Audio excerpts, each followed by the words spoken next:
ಶಿವಂ ಕೆಲಸ ಮುಗಿಸಿ ಆಫೀಸ್ನಿಂದ ಹೊರಡುವಾಗ ಅಂದು ರಾತ್ರಿ 1 ಗಂಟೆ ಆಗಿತ್ತು. ಆಫೀಸ್ನಿಂದ ಮನೆಗೆ 40 ನಿಮಿಷದ ದಾರಿ. ಅರ್ಧ ದಾರಿಗೆ ಬರುವಷ್ಟರಲ್ಲಿ ಆತನಿಗೆ ಬಾಯಾರಿಕೆ ಆಯಿತು. ಬ್ಯಾಗನ್ನು ತೆಗೆದು ನೀರನ್ನು ಕುಡಿಬೇಕು ಅಂತ ಅಂದ್ಕೊಳ್ತಾನೆ. ಆದರೆ ನೀರ್ ಬಾಟಲ್ ಇರಲಿಲ್ಲ. ಹೊರಡುವಂತಹ ಗಡಿಬಿಡಿಯಲ್ಲಿ ನೀರ್ ಬಾಟಲನ್ನು ಮರೆತು ಆಫೀಸ್ನಲ್ಲೇ ಬಿಟ್ಟು ಬಂದಿರುವುದಾಗಿ ನೆನಪಾಗುತ್ತೆ. ಸ್ವಲ್ಪ ದೂರ ಹೋಗುವಷ್ಟರಲ್ಲಿ ಒಂದು ಅಂಗಡಿಯ ಬಾಗಿಲು ತೆರೆದಿದ್ದನ್ನು ಗಮನಿಸಿದಂತಹ ಆತ ತುಂಬಾ ಬಾಯಾರಿಕೆ ಆಗಿದ್ರಿಂದ ಅಂಗಡಿಗೆ ಹೋಗಿ ನೀರ್ ಬಾಟಲನ್ನು ಖರೀದಿ ಮಾಡ್ತಾನೆ. ಬಾಟಲಿ ಮೇಲೆ ನಮೂದಿಸಿರುವಂತಹ MRP 20 ರೂಪಾಯಿಯನ್ನ ಅಂಗಡಿಯವನಿಗೆ ಕೊಡ್ತಾನೆ. ಅದಕ್ಕೆ ಅಂಗಡಿಯವನು ಸಹ 40 ರೂಪಾಯಿ ಆಯಿತು ಅಂತ ಹೇಳ್ತಾನೆ.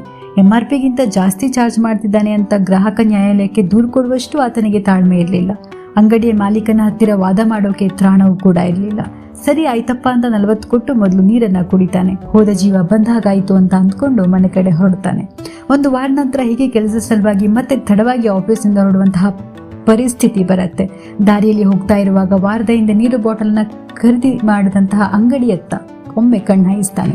ಅಲ್ಲಿ ದೊಡ್ಡ ಆಫರ್ ನಡೀತಾ ಇರುತ್ತೆ. ಆಫರ್ ಇದ್ದ ಕಾರಣ ಅಂದು ಅವನು ಖರೀದಿ ಮಾಡಿದಂತಹ ನೀರು ಬಾಟಲಿಯ ಬೆಲೆ ಕೇವಲ 10 ರೂಪಾಯಿ ಆಗಿತ್ತು.